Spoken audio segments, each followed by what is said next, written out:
Assalamualaikum warahmatullahi wabarakatuh. Waalaikumsalam warahmatullahi wabarakatuh. Perkenalkan, nama saya Imran Wahyudi dari Purbalingga.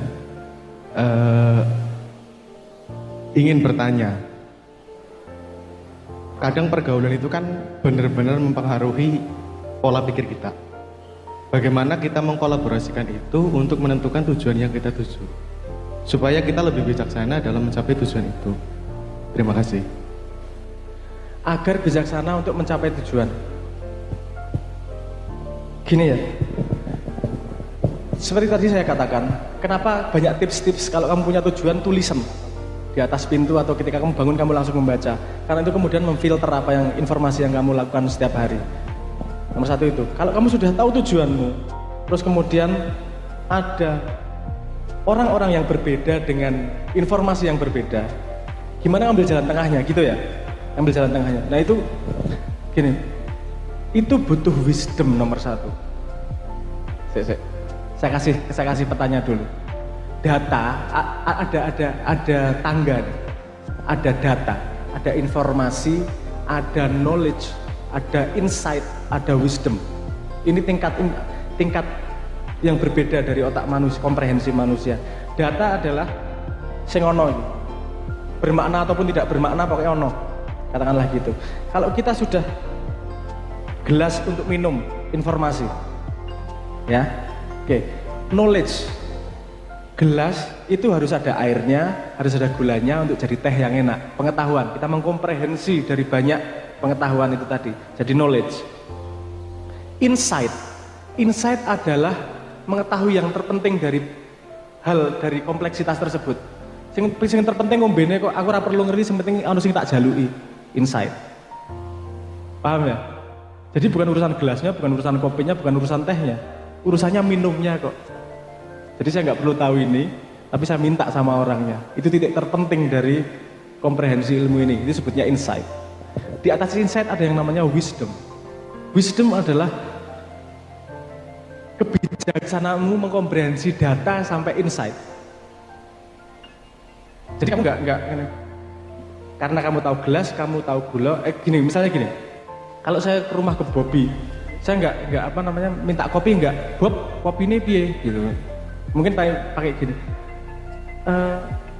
Omahmu gas entek po, ora iso nggo masak banyu. Itu paham maksud saya. Jadi ada wisdomnya di situ. Kamu minta kopi bukan urusan kopinya saja, tapi urusan kemesraan berkomunikasi, urusan. Jadi dia menghasilkan hal yang lebih besar daripada hanya kopi, apalagi gelas campuran gelas sama air, sama kopi sama gula. Nggak hanya itu aja, di situ mengandung kemesraan sebenarnya, kan itu lebih tinggi lagi. Nah, ketika Anda mengumpulkan 2 orang atau 3 orang, Anda mesti tahu nih komponennya seperti apa nih. Kamu bisa menyambungkan dia seperti apa. Saya nggak bisa ngomong gini, kalau tidak tahu kasusnya, saya tidak tahu jalan tengahnya. Tapi prinsipnya begini, kalau tujuanmu adalah mencapai ke sana dengan teman-temanmu, kamu harus mengakomodir semuanya, mencari jalan tengah agar sama-sama sampai sana. Kalau tujuanmu sampai sana sendirian, kamu manfaatkan teman-temanmu untuk kamu sampai sana, gak peduli dia ikut atau tidak, kan bisa seperti itu, tergantung kamu wisdom atau knowledge atau insight itu tadi. Tapi pada semua keputusan pasti tidak ada yang 100% sesuai dengan keinginanmu. Kebersamaan itu memastikan kawinnya ide. Jangan lupa. Kalau tidak ada perkawinan ide, itu namanya bukan kebersamaan. Itu namanya perbudakan. Yang saya ngomong. Kamu harus gini ngikutin. Aku mau poneng kene meng tok dadake untul apa? Kita bersama-sama ini adu gagasan. Pada adu gagasan tidak ada yang survive. Gagasanku mati, gagasanmu mati. Tapi ada gagasan kawinan yang lebih besar daripada gagasanku sendirian atau gagasanmu sendirian. Ada orang-orang yang egonya besar, yang pengen gagasannya yang hidup, yang lain mati. Padahal yang terbaik itu adalah yang perkawinan dari semua gagasan. Pasti ini nggak puas 100%, ini nggak puas 100%, ini nggak puas 100%, nggak puas 100%. Tapi ada satu di tengah-tengah yang mengakomodasi semuanya walaupun tidak 100%. tapi paling cepat menuju ke sana, paling cepat, paling aman menuju ke yang kamu tuju. Paham yang maksud saya ya? Berarti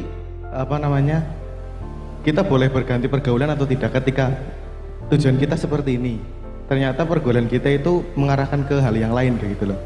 Apakah kita boleh berganti pergaulan untuk mencapai tujuan itu, atau kita berganti tujuan supaya tetap dengan pergaulan itu? Kalau itu saya nggak bisa ngomong boleh atau tidak, itu tergantung apa yang lebih penting untuk Anda. Yang lebih penting untuk Anda tujuan Anda atau teman Anda, kan gitu. Tapi ada juga cara lain yang lebih bijaksana. Kamu tetap berteman tanpa mengikuti tujuan mereka kan juga bisa. Misalnya, ini contoh pribadi ya. Misalnya begini, saya pernah mau bekerja sama secara bisnis sama orang. Tapi sebelum terjadi kerjasama, sebelum terjadi perusahaan bareng gitulah misalnya, itu saya tahu bahwa dia bermasalah di belakang, bermasalah urusan duit. Oke, saya stop. Saya tetap temen dia, cuman nggak urusan duit. Ketawa-ketawa tetap nggak masalah, dolan bareng pokok tetap masalah, nek duit lah. Karena saya berteman sama orang tuh nggak utuh, maksudnya gini. Bisa banyak alasan. Ini masalah di Indonesia. Orang terkenal karena jadi YouTuber, terus kamu percaya kalau dia ngomong soal sikat gigi, soal obat. Siapa ya? Saya nggak pengen ngomong orangnya, misalnya Anji, kue ngerti apa urusan COVID, urusan ini. Udah toh, kalau kamu mau berpendapat, garis bawahi di awal bahwa itu pendapatku. Jangan ngomong bahwa itu universal truth. Aku somban, malah dari sombong ya. Aku somban, saya bulan Maret saya mengirimkan kepada pemerintah. Paling dhuwur, cara menghadapi COVID di Indonesia seperti apa?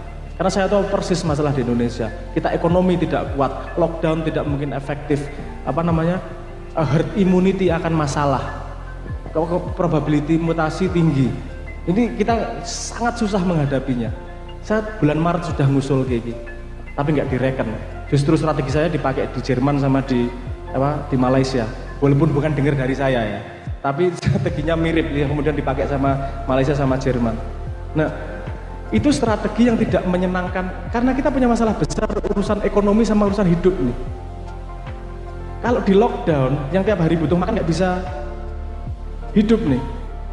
Sementara lockdown, kamu udah lihat simulasinya belum? Kalau di lockdown bocor 2% saja, efektivitasnya turun 60%. Data kemiskinan di Indonesia per desa rata-rata 9,88%. Itu lebih tinggi dari kemungkinan bocornya. Lockdown tidak mungkin efektif dengan cara lockdown per area. Jadi harus ada cara lain. Kamu mau tidak mau pakai herd immunity. Tapi gimana? Jangan pakai full populasi, pakai limited populasi. Wah, kompleks. Kalau saya ngomong karo mereka gini loh, ekonomimu aman, tapi yo wonge penyebaran penyakit aman, dan yang terpenting tidak terjadi stigma di belakang. Sekarang udah telat. Stigma sudah terjadi, ini sudah terjadi. Kenapa? Karena mikirnya hanya satu poin, tidak universal itu tadi loh. Dari sudut pandang ini gimana, sudut pandang ini gimana, sudut pandang ini gimana. Nah, Anda harus terus simulasi seperti itu. Saya jamin keputusan Anda pasti melalui kesalahan. Jangan takut menghadapi kesalahan. Yang gagal diajarkan oleh pendidikan adalah kita diajarkan untuk sukses. Padahal yang paling dibutuhkan adalah ketahanan menghadapi kegagalan.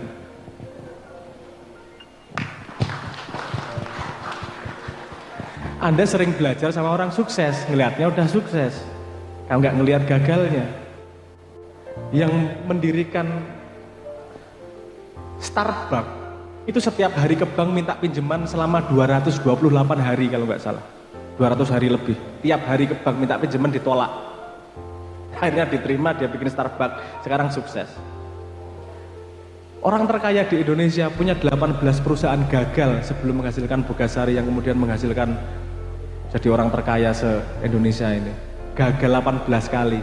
Anda gagal 2 kali udah putus asa, jangan berharap berhasil. Jadi nanti kalau Anda ngawin ke, salah, berarti Anda punya kesempatan untuk belajar. Karena dari semua proses yang paling penting adalah mengupgrade diri Anda. Sangat disayangkan kalau kegagalan tidak diambil pelajarannya, karena itu yang paling penting dari semuanya. Jadi untuk kasus Anda, percobaan, coba A, harapanku ngene, oh salah ya, kurang tak bener ke sidik, salah ya, tak bener ke sidik, salah ya. Dan ini sesuai dengan Islam. Kita sehari 17 kali disuruh ngomong ihdinas siratal mustaqim. Terus jalan yang benar, jalan yang benar. Jalan yang benar itu bukan satu keputusan setiap hari. Bener kene, setiap hari belajar terus. Jadi untuk kasus Anda, saya tidak tahu kasus persisnya sehingga saya tidak bisa memberi spesifik tips. Tapi tadi itu, nomor satu kuncinya adalah pada kelompok manusia pasti terjadi ide yang mati. Jadi jangan putus asa. Ide yang mati karena harusnya menghasilkan ide yang lebih besar dari kumpulan ide itu. Nah, bersiap-siap menghadapi kegagalan. Kegagalan adalah keberhasilan yang tidak terjadi, bukan keberhasilan yang tertunda. Kegagalan adalah kesempatan ilmu, kalau saya melihatnya. Kenapa? Karena ilmu menghasilkan Anda kesempatan lagi untuk menjadi lebih berhasil. Jadi mumpung Anda masih muda, rekomendasi saya melakukan kesalahan sebanyak mungkin.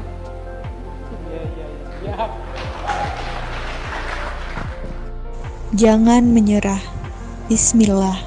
Aku bisa. Aku hanya harus mencoba dan berusaha lebih sungguh lagi. Aku mampu. Aku hanya butuh waktu dan harus lebih sabar menjalani. Aku kuat.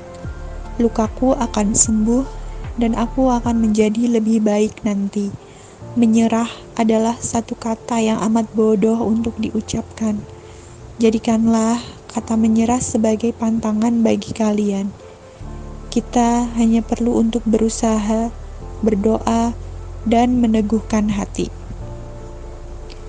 Dalam menjalani kehidupan, tidak ada kata lain selain berjuang. Sebab apapun itu harus diperjuangkan, baik itu dunia ataupun akhirat.